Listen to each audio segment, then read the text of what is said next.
Welcome to the Latin Wealth Podcast, a podcast dedicated to educating the Latino community about entrepreneurship, investing, and business.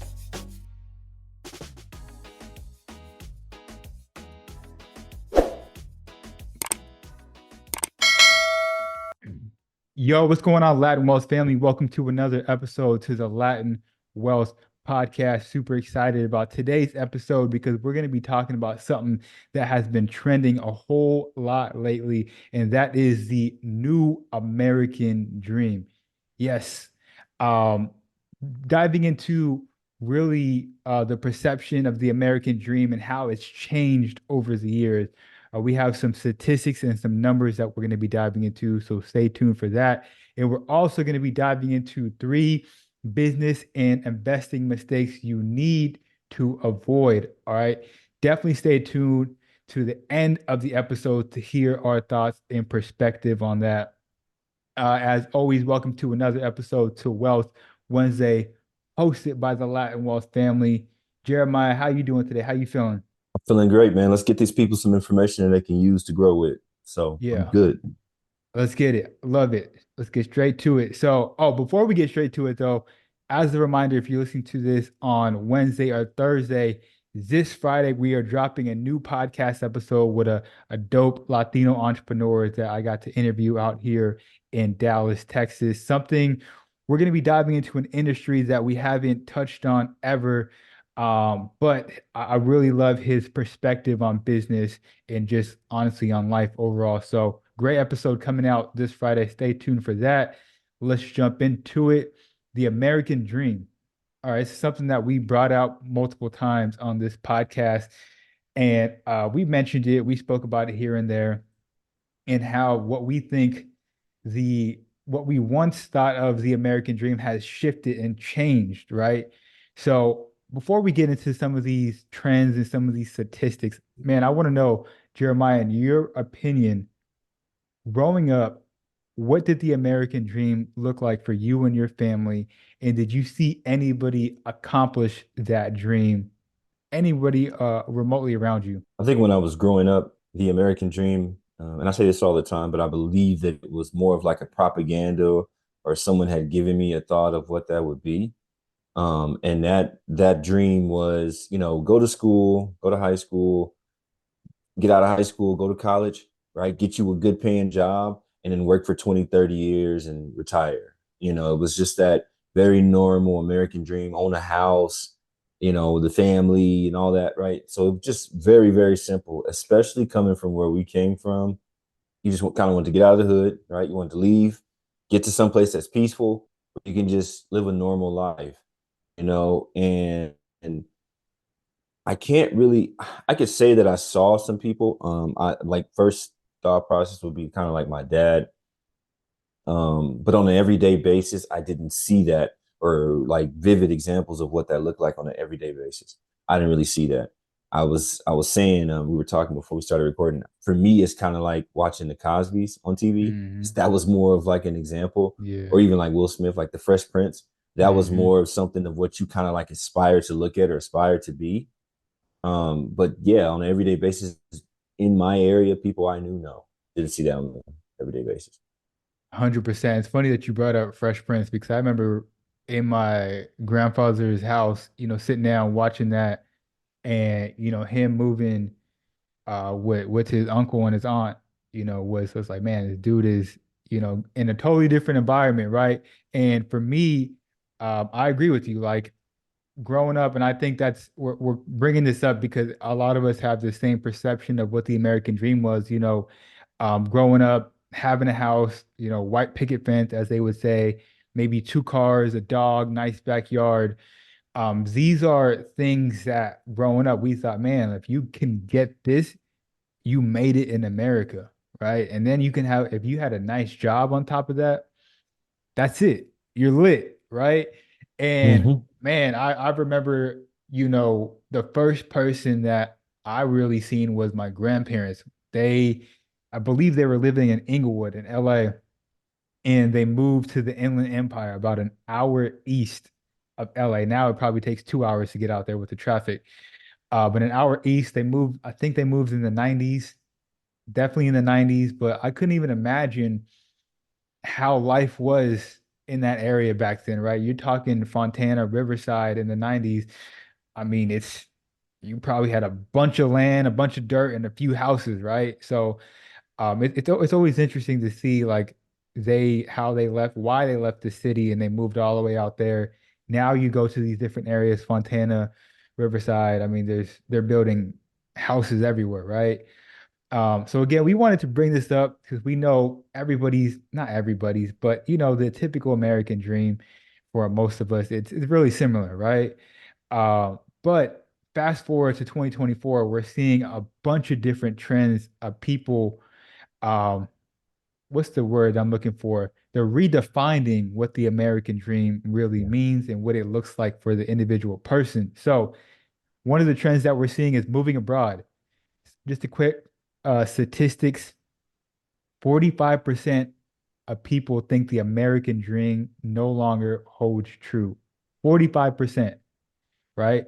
While 18% of the people believe that it never held true. There was never such thing as an American dream. I think Jeremiah, you might be one of them 18%. um, yeah, and then the Association of American Residents Overseas, the AARO, estimates that at least 5.4 million American lived abroad in 2023. Yeah, so there's 40% of Americans, they were living in the Western Hemisphere, Canada, Central America, South America, or Europe, while 14% headed to East Asia and the Pacific. Um, so with that being said, I really wanted to talk about, this trend that we're seeing, people moving abroad. I think as people are developing more skills, you're seeing a lot more people becoming freelancers as an actual career, people working more remote. They're like, hey, I don't have to go into an office. I don't necessarily have to be where I'm at. Why not move abroad? Or why not take my business and my skill set to a different countries? I really would love to know your thoughts and opinions on this, Jeremiah. People are moving, people are gathering new skill sets, and then people are just starting to honestly get tired of the American experiment. I mean, this was the greatest experiment probably the world has ever seen outside of Rome, right? And so you look at it, most prosperous country, but there's so many different seams and breaks in the country. And depending on where you grew up or, what area you're from or your background and things like that, then yeah, that 18% probably holds true for more people if they polled it. But if you put those two together, that's 63% of the people that were polled that basically are saying that it's a broken system or there's something broken. So I think that people now are more apt to go out and explore different countries. I think that people are starting to realize that just because you don't live in the United States doesn't mean you're missing anything, doesn't mean that you're lacking on anything. And Hmm. then you're gathering new experiences, you're learning about new cultures. So then that brings into the human experience, just life itself. So it's more fulfilling for people. That's kind of where I see it at. And I think that's a part of the actual American dream now. If you talk to millennials or Generation Z, they're more focused on the actual experience of life. They'd rather live a more Hmm. fulfilled life than maybe the trappings of previous generations, which was the house, working that job, a title, right? Because I feel like millennials and forward have kind of redefined things. You said redefine, that's a great word. Also revolutionize. We've changed the way things actually happen from the technology that's been implemented to our thought process to say, I mean, on the millennial side, you see people moving jobs every 3 to 5 years. And Hmm. that's normal because it's just understood if you're not going to promote me or if I'm not able to move forward, I'm not going to stay here in a dead place and be stagnant. So I think all this plays our cultural changes and the way that's revolutionized. It's pushed us to now look outside of our borders and say, hey, where could I actually enjoy my life? Like, where do I want to live? Because I really don't want to live here with all the stress and the BS and propaganda. Like, right. So where do I actually want to live? And I feel like I can just enjoy my Hmm. life. That's a great question that people are asking now. So I think that's a big piece of the change. 100%. To follow up on, kind of the work-life balance mentality that you brought up, millennials are most willing to trade income for a better work-life balance. At 60% of millennials are willing to do that, followed by Very Gen good. Zs, as you said, 56, Gen X, a little bit lower, 43s, baby boomers, 33%. They already, they got their house, they chilling, they don't really, Yeah. they're probably not even working at this point. They most likely retired. But it's interesting because as I'm doing research and I'm trying to figure out, like, why people are, moving out the country and, pursuing their new American dream, which I've spoken to a couple people we've had on the podcast that actually, there's a young lady that I think she moved from Texas to either Malaysia or Spain, one of the two. I think it's actually Spain. She lives out there. Another Latina in the financial space, I think she's transitioning to move to Spain as well.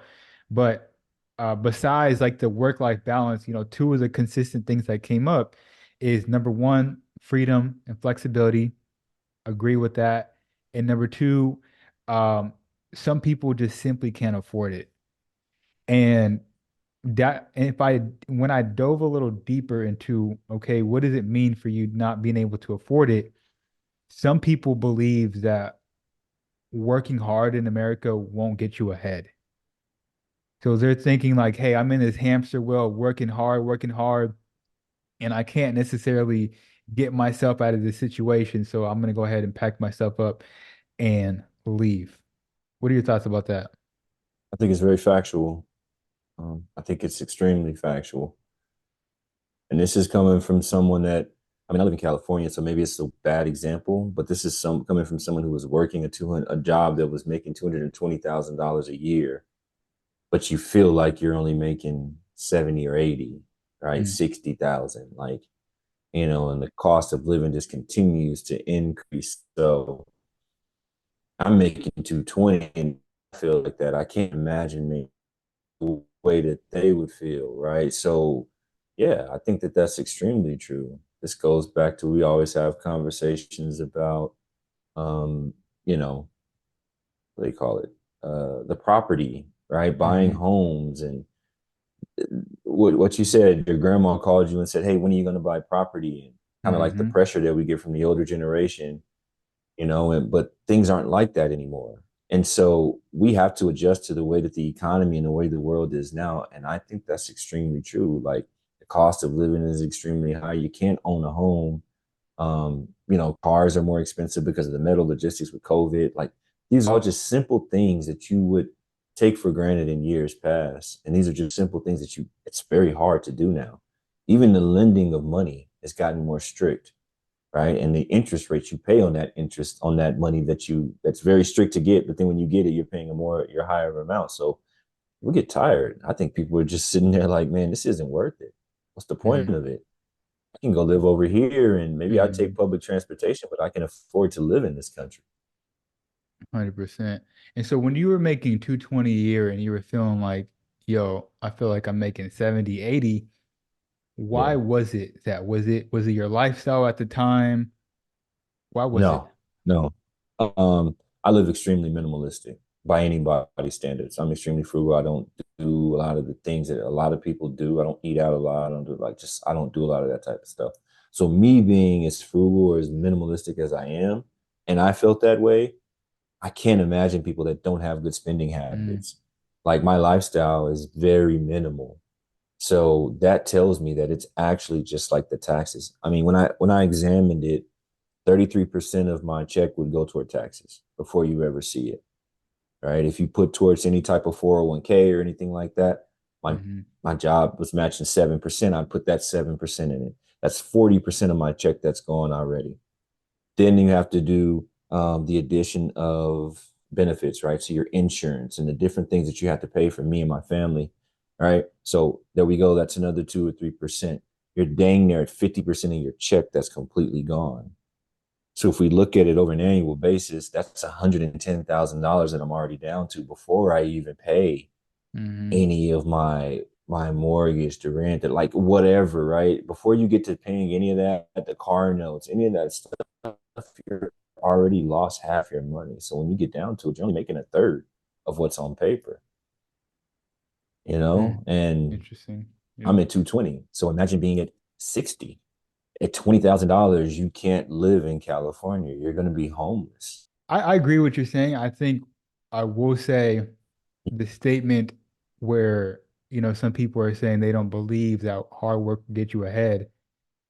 Something in me just doesn't sit all the way right with me. I'm like, look, if you look at most of the successful people, for sure, I think it's a combination of working hard, but also working smart. But I think hard work can get you ahead in life, and I think it can get you ahead in America as well. Now, I will say, now, before That's you true. jump in, I will say before you jump in, look, there. Now you have to look at the definition of hard. Like, what does hard look like for you? Because yes, working a blue collar job, a factory job for 30 years, that is extremely hard work.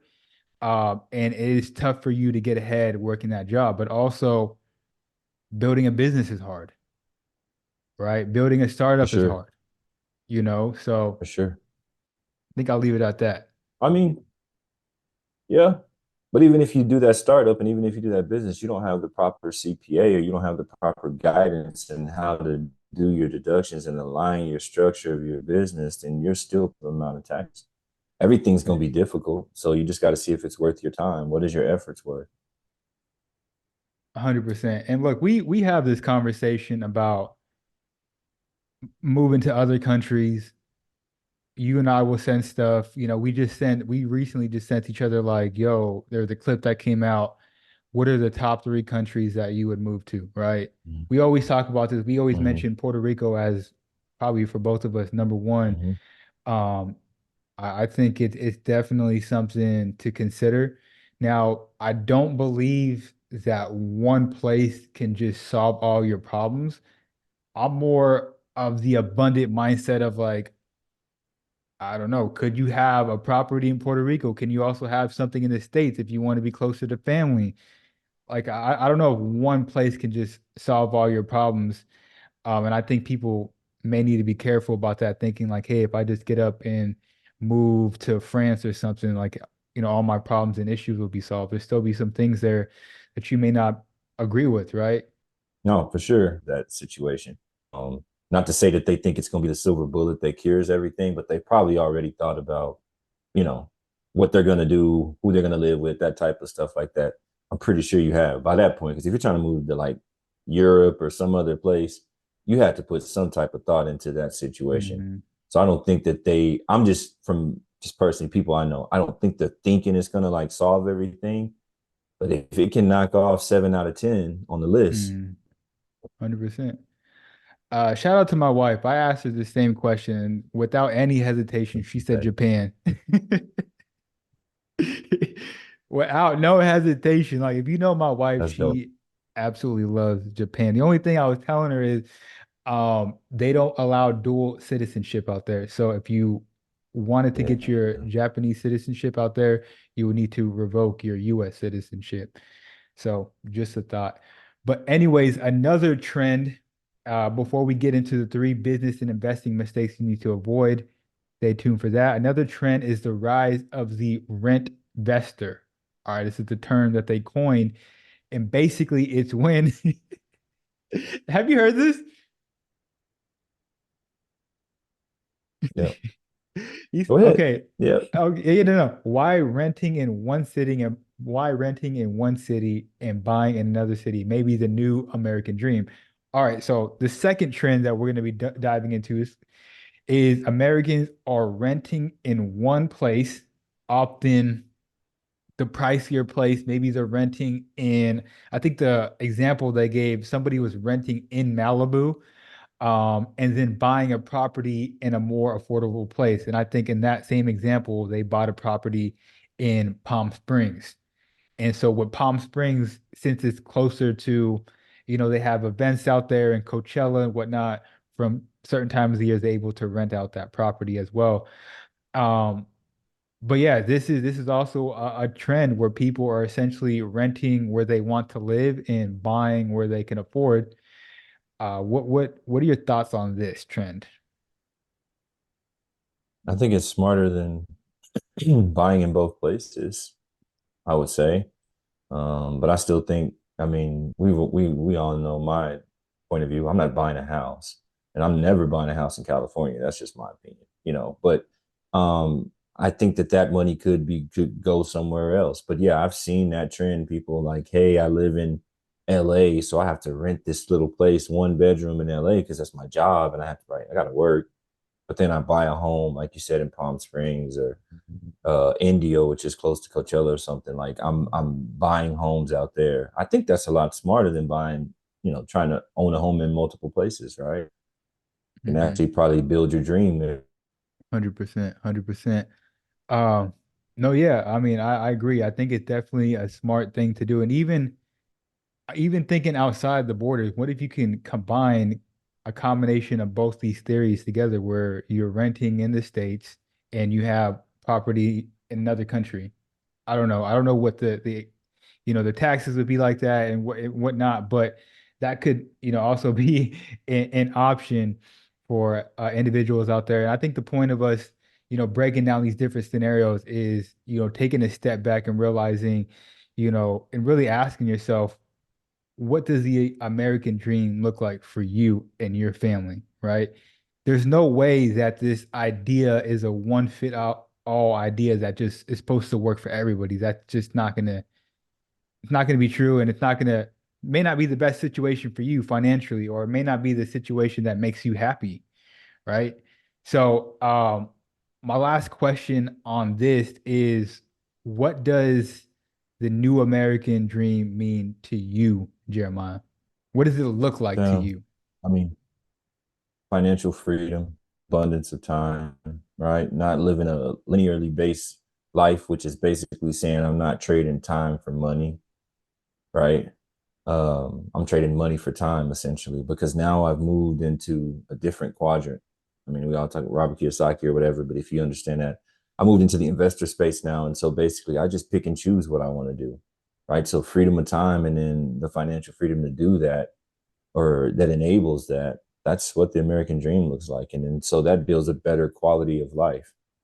That's more of the American dream. And I think that's what a lot of people more searching for. And if I can't get the financial freedom, just kind of do what I want to do, then at least let me live someplace or let me be able to just kind of move on my own terms and live my life. So I feel free essentially. Maybe I don't For have all the sure. money. Now, if I can get it all together and I can put it together, then great. But if I can't, then at least let me do that. I think that's more of what the American dream looks like for people. People just want 100%. peace at the end of the Yeah. day. People want Yeah. mental peace, Yeah. Yeah. So 100%. I mean, I definitely agree with you. Just to add on to that, for me, it's almost like having, again, going back to the word freedom, having the freedom and flexibility to do what I want with who I want, right? I think for me, that kind of checks all the boxes of what the new American dream looks like for me and my family. So I would definitely encourage you guys out there to take a step back and analyze what it looks like for you, and if this perception that's been shoved down our throats for, I don't know, the last 70 years, 80 years, maybe 70 longer. years. Yeah. Yeah. Um, is this the right fit for you? I don't know. Transitioning into three business and investing mistakes that you need to avoid. How much time do we got? Let's go one by one, like rapid fire. I think some of them may coincide with each other. I'm gonna take it from more of the business perspective, but number one, I think this actually could apply definitely to investing as well, is lack of patience. In business or investing, especially in business, you hear a lot of like, hey, you need to know, when to call it a quit, when to pivot. But I think you also need to know when to give things time to grow, right? We live in this microwave society where unfortunately on Instagram, everybody's an entrepreneur, everybody has a successful business. But we Hmm. don't know how long it took them to get to where they're at, or even if it's successful, are they putting on a front, right? It takes time for things to grow, to develop, and to mold it into where you need it to be. So I think lack of patience is number one thing, or one of the things that you got to avoid. Give that thing time to grow, invest in it, pour into it. It's like literally planting a tree or whatever, a garden in your backyard. It's gonna take time for it to grow, to bear fruit. That's 100% true. I think that a lot of people, like you said, it microwave society is kind of right. No one wants delayed gratification. So I think that that's key, having the patience to invest in yourself and invest in your business. Understand it takes time to grow, right? Sowing and reaping, it takes time for that to grow. For me, my number one thing on the investment side kind of sounds contradictory to what we just said, but it isn't. But it's don't procrastinate, right? So the presence of procrastination. Now, what does that mean on the investing side? That means that you're not going and seeking what you need to do or getting your due diligence and getting into the game. You keep hesitating, right? And now years go by and you've lost the cost of opportunity. So procrastination is one of the biggest flaws, probably the number one flaw in investing. There's a saying, they say the two greatest times to invest was 20 years ago and today, right? And so get started. The earlier you get started in investing, this thing called compound interest is able to help you out, propel you forward. So we say patience in the business side. And I say, hey, patience to go do your due diligence, but don't have too much patience. Cut out the procrastination and actually get in the game. Get in the game. Love that. Number two for me, putting all your eggs in one basket, right? And I think personally, I've been in situations where I put all my eggs into one client, and I'm, betting on, this client, number one, paying me monthly, and number two, sticking with me as long as possible.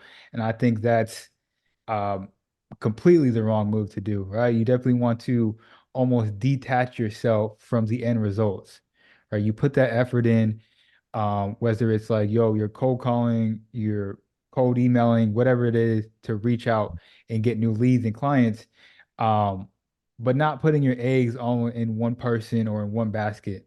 I think you would definitely be missing out on opportunities, and you would be leaving yourself exposed, because my thought process is, you putting all your eggs in one basket, one is way too close to none. You lose that one client, now you out of business.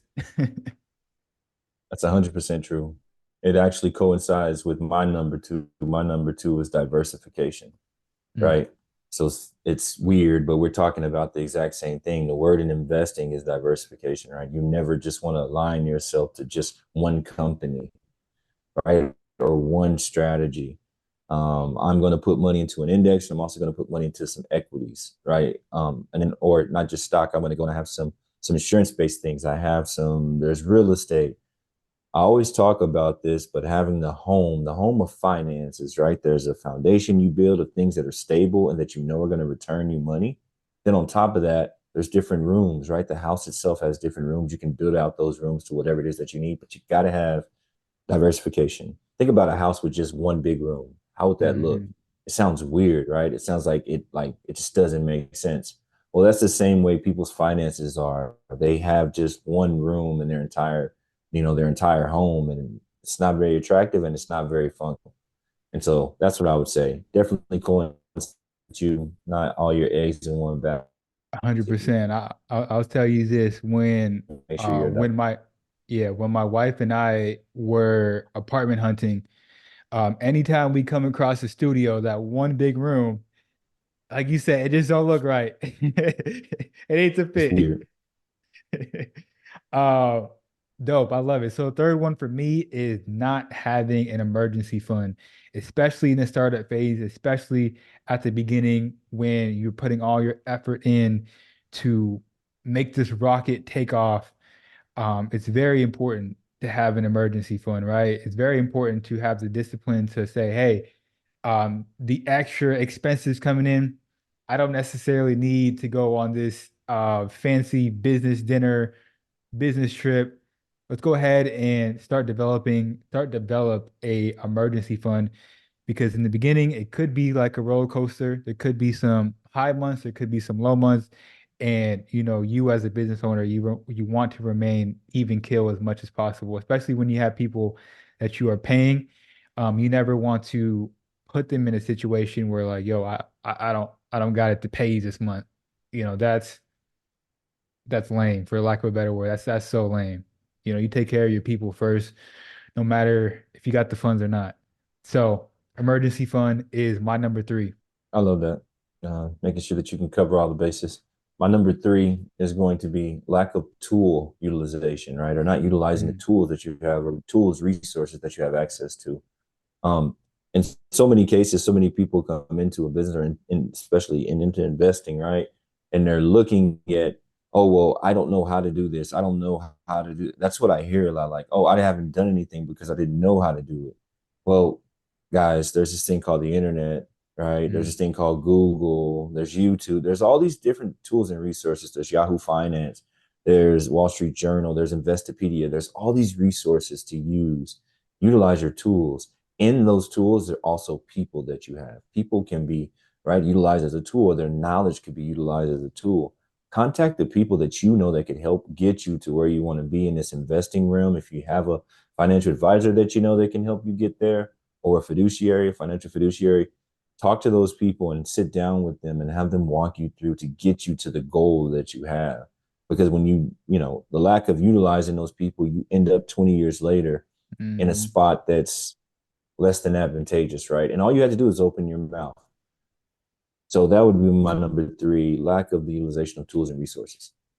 Yeah, I love that as well because that's a big thing in our community where we just have like this pride, this ego where we don't want people to think we're dumb or that we're asking stupid questions or we don't want people to know about our finances and whatnot.